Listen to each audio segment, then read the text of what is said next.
ಆನೇಕಲ್ ತಾಲೂಕಿನಾದ್ಯಂತ ಭೂಸ್ವಾಧೀನ ಹೆಸರಲ್ಲಿ ಸಾವಿರಾರು ಜನ ರೈತರ ಭೂಮಿ ಕಿತ್ಕೊಂಡಿದ್ದಾರೆ ಈಗಾಗಲೇ.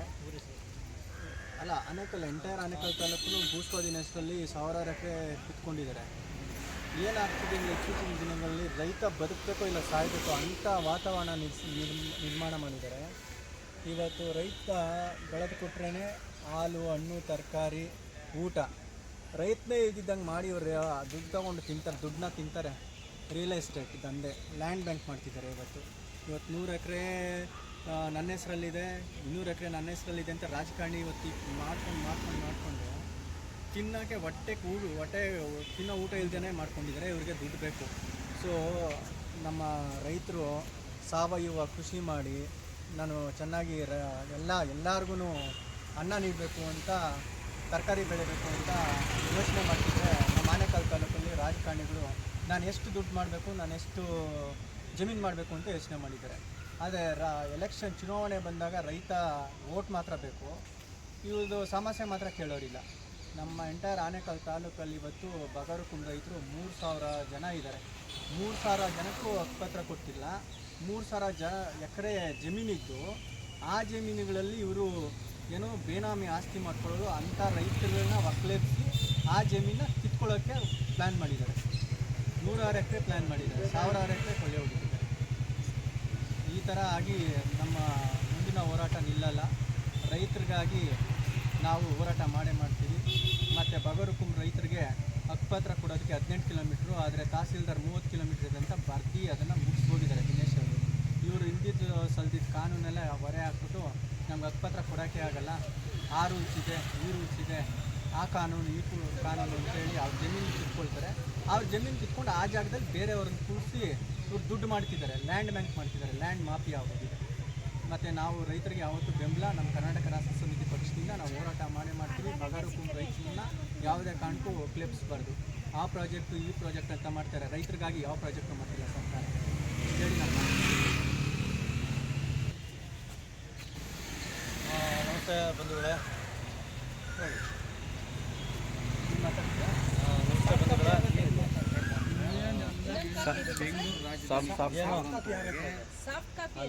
ಸಾಫ್ಟ್ ಕಾಪಿ ನಮ್ಮ ಹತ್ರ. ನಿಮ್ದು ಯಾವ್ದು ಸರ್ಕಾರ ನಂಬರ್ ತಗೊಳ್ಳಿ, ಸಿಟಿ ಇದೆ. ಏನು ಈ ರೈತರ ಹೆಸರಲ್ಲಿ ಎಲ್ಲ ತೊಗೊಂಡಿದ್ದಾರೆ. ವಾಯ್ಸು ಅವ್ರದ್ದು ಬಂದ್ಬಿಡ್ತಾರೆ, ನಿಮ್ಮದು ವಾಯ್ಸ್ ಬರೋಲ್ಲ.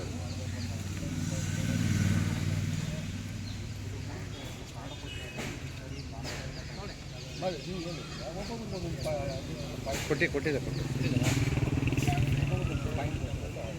ಇನ್ನೊಂದು ತಗಲಿ ಇದೆಯಲ್ಲ, ಇಲ್ಲೇ ಇದೆ.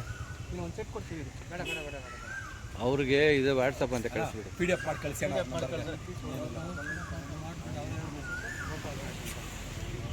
ಏನಾದರೂ ಹೇಳಂಗಿದ್ರೆ ಅಲ್ಲಿನ ಡೆವಲಪ್ಮೆಂಟ್ ಬಗ್ಗೆ, ಬೆಂಗಳೂರಿಗೆ ಬರ್ತಾರೆ ಮಲ್ಸಿಗರ ಬಗ್ಗೆ, ಅಲ್ಲಿ ಸ್ಟೇಡಿಯಂ ಮಾಡ್ಕೊಂಡಾಗ ಮಾಡ್ಕೋಬೇಕು ಅನ್ನೋ ಉದ್ದೇಶ ಇರ್ತದೆ. ಸ್ಟೇಡಿಯಂ ಪಕ್ಕದಲ್ಲಿ ನಾವು ಜಮೀನು ಖರೀದಿ ಮಾಡಬೇಕು ಅನ್ನೋ ಉದ್ದೇಶ ಇರ್ತದೆ. ಆ ನಮಸ್ತೆ ಬಂಧುಗಳೇ. ನೋಡಿ, ಈ ರೈತರ ಹೆಸರಲ್ಲಿ ಹೇಳ್ಕೊಂಡು ಬಂದ ನಮ್ಮ ನಾಡುವ ಸರ್ಕಾರಗಳು ಯಾವ ಥರ ಏನು ನ್ಯಾಯ ಒದಗಿಸ್ತಾ ಇರೋ ನೋಡ್ರಿ.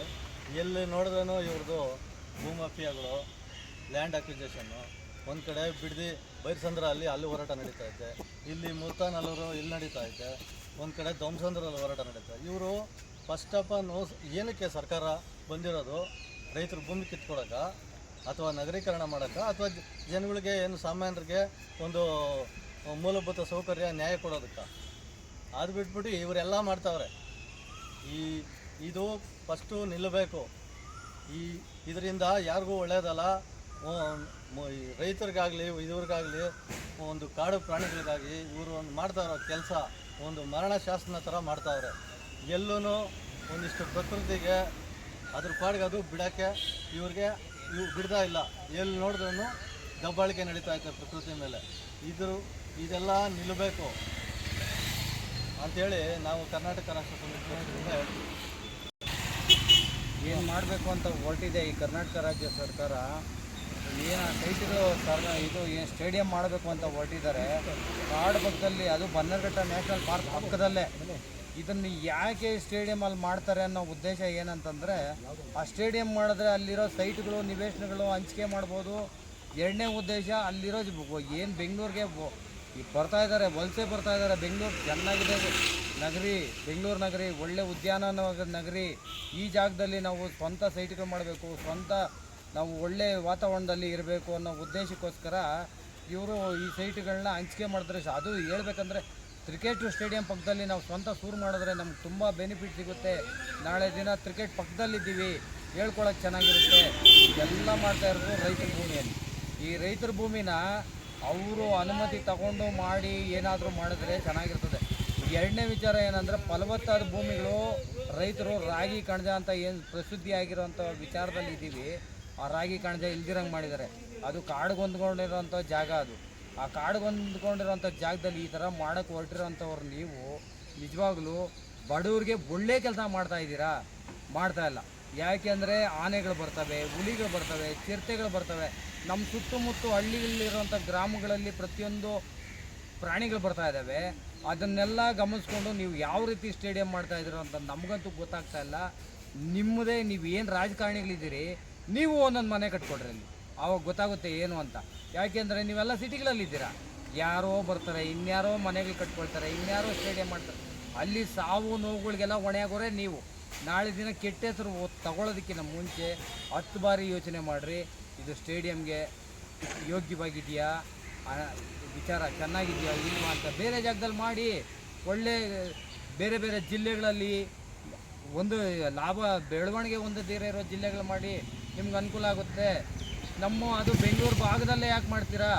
ಯಾಕೆಂದರೆ ನೀವು ರಾಜಕಾರಣಿಗಳು ಬೆಂಗಳೂರು ಭಾಗದಲ್ಲೇ ಇರೋದ್ರಿಂದ ಈ ರಾಜಧಾನಿನ ಸಂಪತ್ತು ಮೂಲನ ನಾಶ ಮಾಡೋಕ್ಕೆ ಹೊರಟಿರೋಂಥ ಜನ ಅಲ್ವಾ? ಈ ರೀತಿ ಇರೋದ್ರಿಂದ ಇದು ನಮಗೆ ಯಾಕೋ ಅದು ಸಮ್ಮತಿ ಇಲ್ಲ ಅನಿಸುತ್ತೆ. 10 ಬಾರಿ ಯೋಚನೆ ಮಾಡಿ ಮಾಡಬೇಕಾದ್ರೆ ಒಳ್ಳೆ ಉದ್ದೇಶ ಇಟ್ಕೊಂಡು ಮಾಡಿದರೆ ನೀವು ಒಳ್ಳೇದಾಗ್ತಾ ಇತ್ತು. ಅಲ್ಲಿ ಯಾರಿಗೂ ಒಳ್ಳೇದಂತೂ ಆಗ್ತಾ ಇಲ್ಲ. ಈ 2 ಮಾತು ಹೇಳಿ ನಾನು ಮಾತು ಮುಗಿಸ್ತಾ ಇದ್ದೀನಿ.